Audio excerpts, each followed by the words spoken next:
Well, the proof's in the pudding. We'll see what happens with these pre-Christmas sales that are coming up. But don't get too excited about the Black Friday, today's gains, yesterday's massive bull charge. We have a strategist who still sees a very choppy market ahead. But he's got specific tips to help you manage the risk and actually devise an investment strategy so that you don't fall victim to the market volatility. Michael Wall is CEO of Wall Financial Group. And what volatility? I mean, Michael, we were looking at some of the numbers, and I think this year alone we have seen triple-digit gains or losses in the Dow 94 days out of the entire year. It's just stunning. I can't imagine that there's been another year that's bested that. Some stat head will come out with something, I'm sure, and say, Liz, you're wrong. But how can you even devise a portfolio that will enable you to not just protect your money, but actually make money?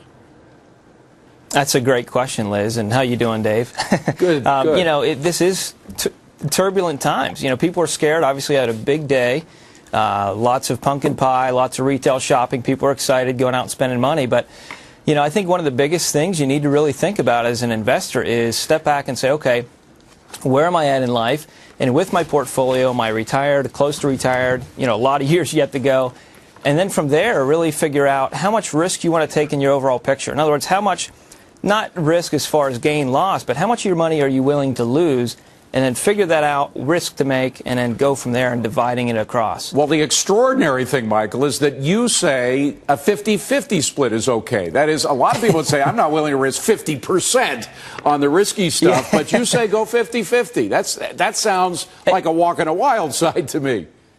Yeah, well, it certainly could be, Dave. I guess, you know, the biggest thing really does depend on the individual investor and where they're at in life, what their financial situation looks like. But I think what is important is to have balance. And on one side of your portfolio, have investments that have limited or no market volatility at all. You know, that might be something like a hybrid annuity with an income rider designed specifically for income in the future, or laddering CDs, even though the rates stink today, having gold or silver, something like that, in particular the coins.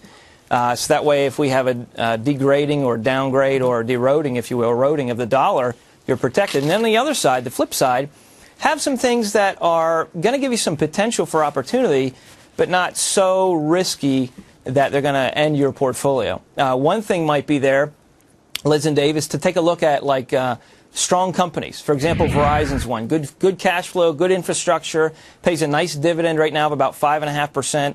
REITs are another nice thing to add as an investor, non-traded and traded. Are you guys familiar with REITs and the structure and how they work? Well, yeah, of course. But and a lot of it goes right back into the customer's pocket as far as dividends are concerned. Can I just quickly ask you, though, you mentioned laddering CDs as part of the safe 50%. Can you explain to our viewers in a nutshell what a laddering CD is? Great question. And really, essentially what it is we know that rates right now are no good, right?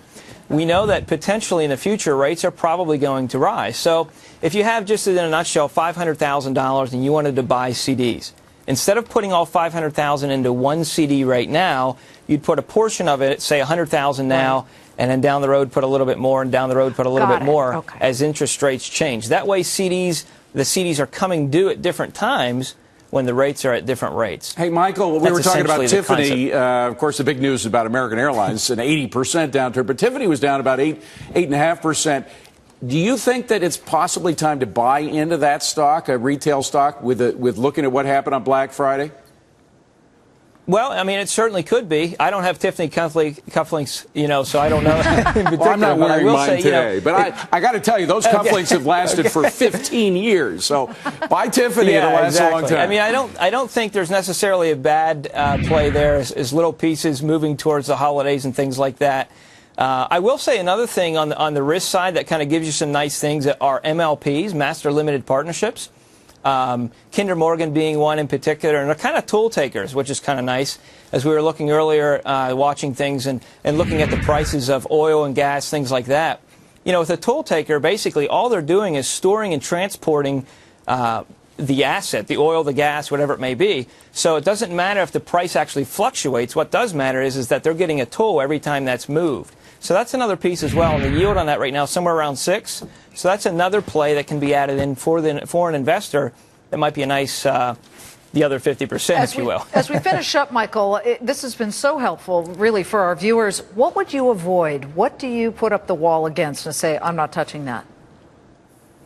You know, when I say avoid, Liz, I think I got to go a little bit more longer term in that thinking. And at least right now for me as an investor, I'm thinking I don't necessarily love the idea of a bunch of bonds in a portfolio just because of the fact of interest rates. Right. We know they're probably going to rise. We know they work on a par value.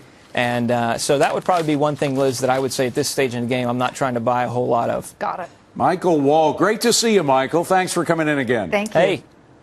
Hey, thank you. You guys have a great day.